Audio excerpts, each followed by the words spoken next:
I wasted a lot of money on dust collection because there's a lot of bad information out there. So I want to share what I've gone through, what I've learned in my shop to help people who are just thinking about adding dust collection to their workshop.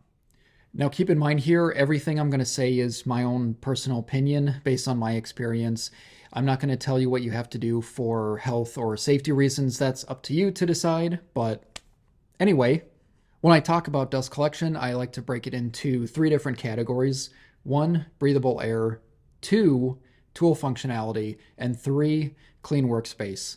Now, that order is not arbitrary. That's the order of importance, at least according to my opinion, on what you should focus on first when considering dust collection in a workshop.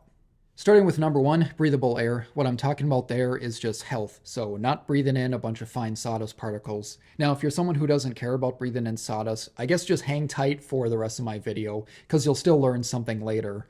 Because I don't want to turn this into scare tactics or preaching about what you should do for health and safety.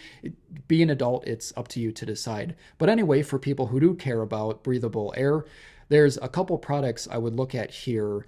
The first one being a real respirator. Now, for a while, I tried using those terrible little paper dust masks. And I say try because they were always super uncomfortable and they would fog up my glasses. So I hated using them. So I wouldn't use them.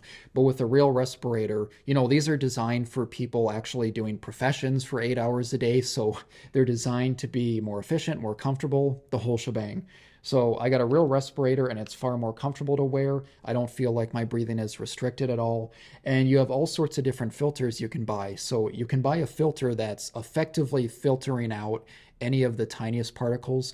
They have different labeling on them. P100 is the highest, I believe, don't quote me on that. They may technically go higher for fumes, which is something you can buy. You can buy filters specific for fumes, like if you're painting or finishing. So with the respirator, you get a whole lot of choices on how you can use it, either for dust, fumes, or whatever. The next item would be a ceiling mounted dust filtration unit. Now, some people have made their own, just taking a box fan and a house filter, just duct taping it on, and it still works, honestly. But the whole idea of either that duct tape unit or a ceiling mounted air filtration unit is it's constantly circulating and filtering out the air in your shop. Now in my shop, I'm confident walking around using all my tools just using the ceiling mounted unit. I don't even use my respirator anymore unless I'm sanding and it's really kicking up a lot of sawdust. And again, it's your choice to decide like how many different layers of protection you want to use. Now, I personally would recommend having both, but if you don't want to or can't buy both, I would say get the respirator. See, the ceiling mounted unit is more of a nice to have. It takes some amount of time to actually circulate and filter out the air, where the respirator, on the other hand, is immediate because it's right on your face. Now, an added bonus with the ceiling mounted unit is after you're sanding, it's cleaning out all the sawdust in the air, which means you can more quickly move to finishing. So just something to consider. Moving on to number two, tool functionality. And what I'm talking about here is tools that require or greatly benefit from dust collection or chip collection. The reason I mention chip collection is because planers and joiners generally are producing large chips that require a high amount of airflow to actually clean out the machine so it can function properly. So if you have a joiner or planer, you should consider getting a real dust collector unit, one of those large units that has a high volume of airflow.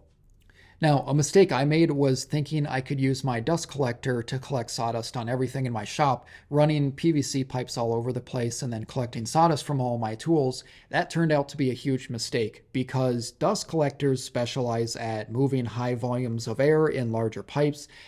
They do not specialize in static pressure, and tools with smaller ports, like a handheld sander or even a miter saw, with the smaller ports, it requires high static pressure to actually collect the sawdust efficiently through that port.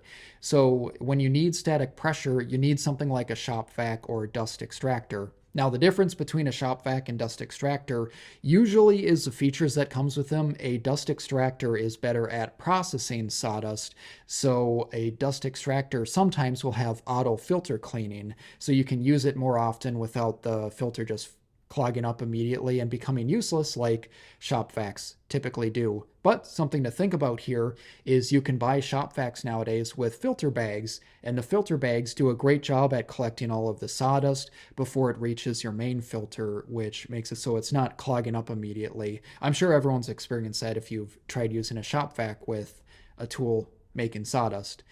So, thinking about products, if you have a planer joiner or tool with a large 4-inch dust port, you should really consider getting a dust collector because those are made to move high volumes of air, which is generally what larger ports require.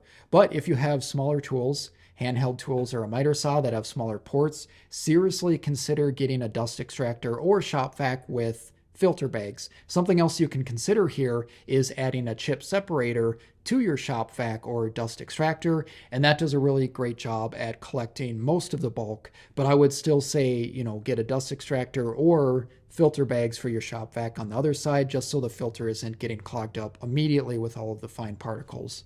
Moving on to my last point, clean workspace. Now, the reason I put this last is because no matter what you do, you're going to have sawdust in your workshop. And some tools are just notoriously bad for dust collection, like the miter saw, for instance. You could have the best dust extractor hooked up to your miter saw, and odds are you're still going to get a lot of sawdust being produced and thrown all over your shop. But there's things you can do. Some people use dust hoods, and those work well for those people, or downdraft tables. Other people just build a cabinet surrounding their miter saw, and that way it contains most of the sawdust, so at least it's not flying all over the shop. Now, the reason I even brought up this last point is I'm trying to help people who maybe had the same idea I had a while back, where I thought I could have the dust collector hooked up to all the tools in my shop and it would keep everything perfectly clean, or at least moderately clean, but that's not how it works at all. You're still going to get sawdust everywhere. So what I'm trying to say here is if you're looking at adding dust collection to your shop and your driving need is keeping your shop clean, I think you're misguided. I think you need to care more about health and tool functionality before you care about keeping your shop clean from dust collection ports. I'm not saying you shouldn't keep your shop clean, just that shouldn't be your driving factor in products you buy for dust collection. Now, I know I covered a lot. I hope I helped at least guide you in the right direction if you're just looking at dust collection. But if you have a question, please just leave a comment below and I'll answer it the best I can. Or, someone else watching the video may have more experience and they can also help you out. But thanks for watching.